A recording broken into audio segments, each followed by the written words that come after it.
اب میرا نام ہے روما گپتا اور میں گریجویٹ کر چکی ہوں. میرا سوال ہے کہ اگر ایک مسلم لڑکا اور ایک ہندو لڑکی شادی کرے اور اگر ایسا ہو کہ وہ مسلم لڑکا ہندو لڑکی کے گھر میں نماز پڑھے اور وہ ہندو لڑکی اس کے گھر میں جا کر پوجا بھی کرے، تو یہ کیا جائز ہے یا ناجائز ہے؟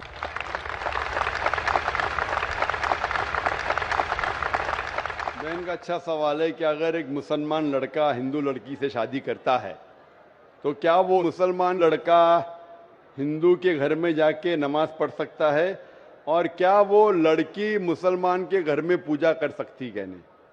سب سے پہلے کچھ شرائط ہے ہر چیز کے. آپ اگر گاڑی رکھیں گے اور گاڑی کا ایک پہیہ رکھیں گے، سائیکل کا ایک پہیہ رکھیں گے، ٹریکٹر کا، تو گاڑی چلیں گی کیا؟ نہیں چلے گی. یا چاروں سائیکل کر دو یا چاروں ٹریکٹر کر دو. اسی لیے قرآن کی آیت سورہ بقرہ کی سورہ نمبر 2 آیت نمبر 221 میں اللہ تعالیٰ فرماتے ہیں کہ آپ مشرکہ سے شادی نہیں کر سکتے جب تک وہ ایمان نہ لائے. مطلب جو غیر مسلم ہیں اور شرک کر رہی ہے اس سے آپ شادی نہیں کر سکتے جب تک وہ ایمان نہ لائے.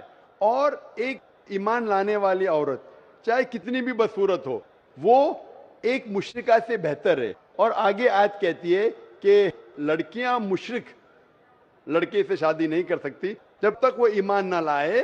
ایک مومن آدمی چاہے کتنا بھی بدصورت ہو وہ بہتر ہے بنسبت جو شرک کرتا ہے. اس کی وجہ یہ ہے کہ اسلام میں لکھا ہے کہ اگر آپ خدا کے علاوہ کسی کو اور پوچھتے ہیں، کسی اور کی عبادت کرتے ہیں، یہ سب سے بڑا گناہ ہے. اور اللہ تعالیٰ فرماتے ہیں سورہ نساء میں سورہ نمبر 4 آیت نمبر 48 میں، اور سورہ نساء سورہ نمبر 4 آیت نمبر 116 میں، کہ اللہ سبحانہ و تعالیٰ اگر چاہے تو کوئی بھی گناہ کو معاف کر سکتا ہے لیکن شرک کو کبھی نہیں معاف کرے گا. اگر ایک انسان مشرک جیسا مر گیا تو اللہ تعالیٰ کبھی بھی اسے معاف نہیں کر سکتا، کیونکہ مشرک وہ شخص ہے جو شرک کرتا ہے. اور یہ سب سے بڑا گناہ ہے کیونکہ ہمارا خالق، ہمارا مالک، ہمارا ایشور، ہمارا خدا، ہمارا بھگوان، اگر ہم اس کو گالی دیں گے، یہ سب سے بڑا گناہ ہے. جس نے ہمیں زندگی دی، جس نے یہ ساری چیزیں ہمیں دی دنیا میں، اگر ہم اس کو گالی دیں گے، اس کے علاوہ کسی اور کی عبادت کریں گے، یہ شرک ہوا.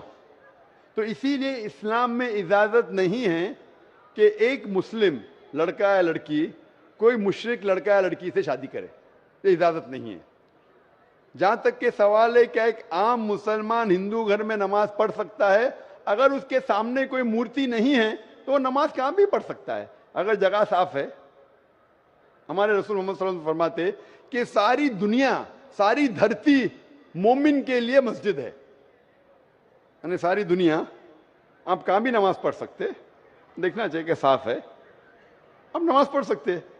تو یہ آپ جا کے اگر ہندو کا گھر میں جاتے ہیں اور وہ صاف ہے، کوئی مورتی آگے نہیں ہے، تو نماز پڑھنے میں کوئی حرج نہیں ہے. ضروری نہیں ہے کہ آپ کو شادی کرنا چاہیے پھر آپ نماز پڑھ سکتے. شادی کرنے کی ضرورت نہیں ہے، نماز پڑھنے کا اگر صاف جگہ ہے تو کوئی حرج نہیں. اسی لیے شادی کے لیے شرط ہے کہ دونوں کا ایمان ہو. اور اگر آپ ہندو مذہب پڑھیں گے تو ہندو مذہبی کتاب میں بھی یہی لکھا ہے جو میں نے پہلے پیش کیا، پہلا جو سوال تھا بھائی صاحب کا، اور میں نے کہا کہ ہندو مذہب میں بھی یہی لکھا ہے، نا تس پتیماستی، اس ایشور، اس بھگوان، اس خدا کا کوئی عکس نہیں، کوئی مورتی نہیں، کوئی فوٹوگراف نہیں، کوئی پینٹنگ نہیں، کوئی پورٹریٹ نہیں، کوئی آئیڈل نہیں، کوئی اسٹیچو نہیں. اگر یہ مان لے کہ کم از کم جو یکساں ہے ہندو اور اسلام کے مذہبی کتاب میں، کم از کم اس کے اوپر عمل کرے تو اکثر ہمارے مشکلات دور ہو جائیں گی. جو یکساں نہیں ہے اس کو کل ڈسکس کر سکتے. اور اگر آپ تحقیق کرتے ہندو مذہب کی کتاب پڑھتے اور اسلام مذہب کی کتاب پڑھتے، دونوں میں لکھا ہے خدا ایک ہے، دونوں میں لکھا ہے خدا کا کوئی عکس نہیں ہے، دونوں میں لکھا ہے کہ خدا کا کوئی بت نہیں ہے، دونوں میں لکھا ہے کہ خدا کے علاوہ کسی اور کی عبادت نہیں کرنا چاہیے.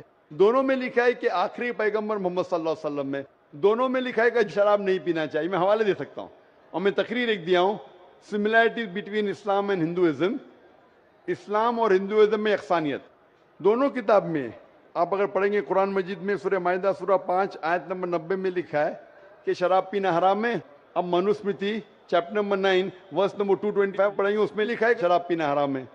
قرآن میں لکھے سورہ مائدہ سورہ نمبر 5 آیت نمبر 3, سورہ بقرہ سورہ نمبر 2 آیت نمبر 173, سورہ انعام سورہ نمبر 6 آیت نمبر 145 اور سورہ نحل چیپٹر 16 ورس 115 میں حرمت علیکم المیتۃ والدم ولحم الخنزیر وما اہل لغیر اللہ بھی.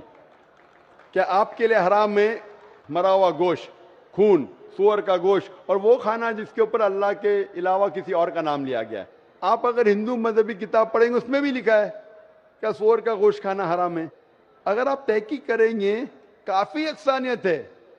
اسلام مذہبی کتاب میں لکھا ہے قرآن میں سورہ نور میں سورہ نمبر 24 آیت نمبر 30 اور 31 کے اندر حجاب کے بارے میں, عورت کو الحمدللہ حجاب میں ہونا چاہیے, سر سے ڈھکا ہونا چاہیے اس کا جسم, صرف جو دکھ سکتا ہے وہ چہرہ اور ہتھیلی تک کے. آپ اگر ہندو مذہب کتاب پڑھیں گے رگ وید بک نمبر 8 میں لکھا ہے اور رگ وید بک نمبر 10 میں بھی لکھا ہوا ہے کہ عورت کو اپنے سر کے پلوں کو ڈالنا چاہیے چہرے پہ. رگ وید میں بھی لکھا ہے کہ جب مرد کو دیکھے تو نظر نیچے کرنا چاہیے. یہ قرآن مجید میں لکھا ہے سورہ نور سورہ نمبر 24 آیت نمبر 30 اور 31 کہ جب بھی کوئی خاتون مرد کو دیکھتی ہے جو اس کا شوہر یا قریب رشتہ دار نہیں ہے, اور جب بھی کوئی مرد کوئی عورت کو دیکھتا ہے اور قریب رشتہ دار نہیں ہے تو اسے نظر نیچے کرنا چاہیے. تو اس طریقے سے آپ تحقیق کریں گے جو یکسانیت ہے اس کے اوپر تو عمل کرو. تو یکسانیت ہندو اور اسلام مذہب میں جو مذہبی کتاب میں لکھا ہے, لیکن افسوس کی بات ہے کہ مذہب کے ٹھیکیدار یہ چیز کا ذکر ہی نہیں کرتے. کیوں؟ اسی لیے میں حوالے دیتا ہوں. میں کوئی عالم نہیں ہوں, میں کوئی پنڈت نہیں ہوں, میں اپنے آپ کو طالب علم کہتا ہوں, لیکن میں ہمیشہ حوالہ دیتا ہوں. تو کسی کو بھی شک ہے, کسی کو بھی شبہ ہے تو گھر پہ جا کے چیک کر سکتا ہے, یا انٹرنیٹ پہ جائیے, آپ ٹائپ کرو, وید بھی انٹرنیٹ کے اوپر ہے, قرآن بھی انٹرنیٹ کے اوپر ہے, ٹائپ کرو, ریفرنس ٹائپ کرو, آپ کو حوالہ مل جائے گا. تو اسی لیے گاڑی چلنے کے لیے دونوں کا جو رولز اینڈ ریگولیشن ہے وہی ہونا چاہیے. اسی لیے دونوں لوگ مومن ہونا ضروری ہے.